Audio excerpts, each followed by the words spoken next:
Suzana Gërvadha, gruaja e Jusuf Gërvadhës, i ka kërkuar Enver Hoxhës në vitin 1982, sapo ishte vendosur në Shqipëri, që të bëjë antare e Partisë së Punës së Shqipërisë, pasi siç theksonte ajo, ishte e brumosur me mësimet e Enver Hoxhës prej burrit të saj.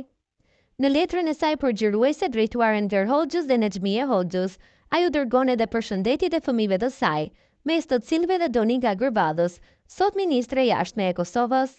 Në letër thuhet: "Kemi jetuar me bukë e pa bukë, me emrin juaj na ka dhënë forcë, mësimet tuaja na kanë ndriçuar rrugën, zërin tuaj e kemi përcjell tek zemra e kosovarëve."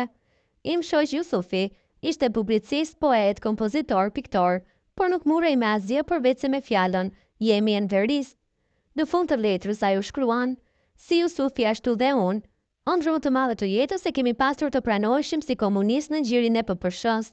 Jusufi ra, unë shpreh dëshirën e zjarrt të bëhem komuniste, duke qenë në gjendje të përmbushte gjitha kushtet që parashikon statuti." Letra e plot: "I dashur shoku Enver, i dashur shoqja Nexhmije, përpara se të shpreh mirënjohjen e thellë për tërheqjen time në atë dhe kushtet e shkëlqyera që më janë krijuar, pa përmendur nga zëllimi dhe nderin që na shkaktoi mua dhe fëmijëve vizita e shoqes Nexhmije, përpara se të shënoj falënderimet nga thellësia e zemrëve të 3 fëmijëve që UBD-ja Jugoslave u përpoq linte jetim, duke vrarë tim shoq Jusufin, por harruan se përbinte vërtet të Shqipërisë, është prindja kur e pavdekshme, parsinë e kam amanet. Shoku Enver t'ju përcjell dashurinë, respektin dhe mirënjohjen e pakufishme të burrit tim, Jusuf Gërvadha. Kemi jetuar me bukë e pa bukë, emri tuaj na ka dhënë forcë, mësimet tuaja na kanë ndriçuar rrugën, zëri tuaj i kemi përcjell dhe zemra e kosovarëve."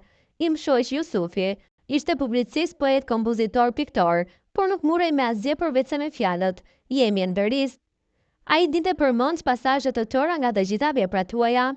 "Sa herë në hall, brenga e mirime në botën e brejtshme perëndimore, ne kemi folur gojë më gojë, duke u ruajtur mos na përgjonin dhe muret, përmendim PPSH-n, e na rrethte zemra. Kemi ndëruar për të ardhmen e Kosovës, në çdo episod të bisedave, dëshirave dhe ndorimeve të ndezura strumbullar, ka qenë emri juaj i cili sa është i dashur dhe i shtrenjtë për kosovarët, aq është bërë i njohur në tërë botën. Kemi hequr kafshatën prej goje për të botuar gazeta e revista, ku kemi asimiluar mësimet dhe bindjet tuaja patriotike, politike, filozofike, dhe i kemi shpërndar, duke përbiruar përmes të ordive të agjiturës jugoslave dhe të gjitha ngjyrave reaksionare.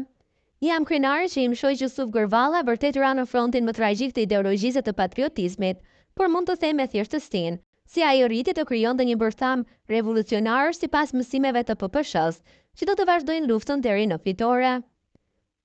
Janë revolucionar patriotët tillë që kanë vetëm alternativën, me vdek ose me fitu, prandaj nuk mund t'ju trondit asgjë qëllim i fitores. Im shoq me diplomat të UBD-s, në shpatull, me të tretin në bar kur e ndanin disa sekonda nga jeta, por ositi, fëmijët të mirisë së shtrima, dhe kur të ulen edhe kur të ngrihen, emrin e shokut Enver do ta keni në gojë. Amanetin e Jusufit e kryejmë ne, edhe të groni 4 vjeçar, përdor si himn vargje që ka mësuar Jati. Jam i vogël ku gjasdi, veç fjalë për Shqipëri, për flamurin kuqezi, për Enverin, për parti.